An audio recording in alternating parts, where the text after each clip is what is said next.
It was a quiet evening when Ethan Reynolds, one of the city's youngest millionaires, decided to return home early from his business trip.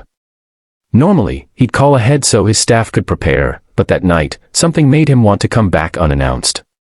His massive mansion sat at the top of the hill, glowing faintly under the moonlight. The place had always felt empty, grand but cold, luxurious but lonely. He had everything money could buy, yet somehow, he felt like something was missing. As his car rolled silently into the driveway, he noticed the soft light flickering from one of the lower windows, the quarters of his housemaid, Claire. She was quiet, humble, and barely spoke unless spoken to. Ethan had hired her a few months ago through an agency after his old staff left. He barely knew her, but she was known for her kindness and honesty.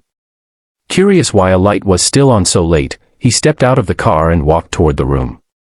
Inside, Claire was kneeling on the floor beside the fireplace. But she wasn't resting, she was helping a small boy tie his shoes. Ethan froze.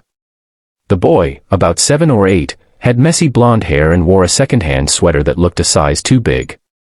He wasn't one of Ethan's relatives. He watched silently as Claire gently tied the laces, then brushed the boy's hair back with a smile. "You'll do great tomorrow," she whispered softly. "Remember, you're brave, and your mom believes in you." The boy nodded with sleepy eyes.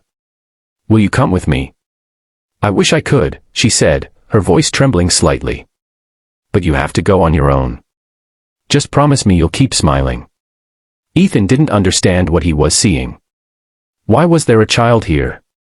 He stepped inside, his deep voice breaking the silence. "Claire, what's going on?" Startled, she turned around, her face pale. "Sir. I didn't know you'd be home early." "Who's this boy?" he asked gently. She looked down. "He's my son, Oliver. I didn't tell anyone because I was afraid I'd lose my job. I couldn't afford to leave him alone, so I've been keeping him here secretly at night." Ethan's brows furrowed. "You mean he's been living here, hidden?" Tears welled up in her eyes. "Yes. I know it was wrong, but I had no one else to help me. After my husband passed away, I lost our home. I took this job to survive.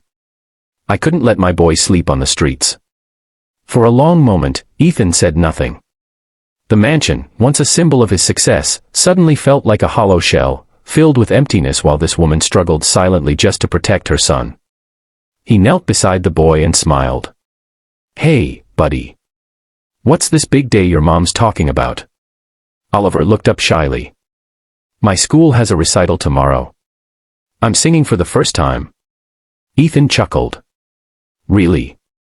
Then I'd better make sure you have the best audience." Claire wiped her tears, surprised.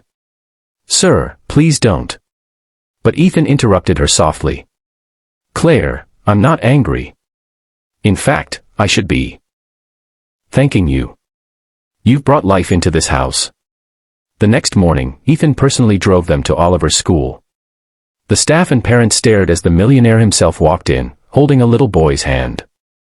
When Oliver began to sing, Ethan watched the boy's confidence bloom, his voice clear and pure. Claire stood beside him, tears of pride streaming down her cheeks. After the performance, Ethan turned to her. "You've done something no one else ever could," he said. "You reminded me what love and family truly mean." She looked at him, confused. "Sir." He smiled warmly. "For years, I thought wealth was everything. But seeing you with your son, it made me realize how empty my world was. You gave love without expecting anything in return, and that's something I never learned until now." Weeks passed. Ethan arranged a small home for Claire and Oliver near his mansion. But over time, something unexpected happened. He found reasons to visit, first to check if they were comfortable, then to bring Oliver toys, and soon, just to see them smile. One evening, he found them in their small garden. Oliver was chasing butterflies while Claire hummed softly, watering the flowers. Ethan watched her from a distance, her kindness, her simplicity, her strength. For the first time in his life, his heart stirred not with ambition but with affection. He stepped forward. "Claire," he said softly. "I've seen people chase riches their whole lives. But I've never seen someone make a simple life look so beautiful."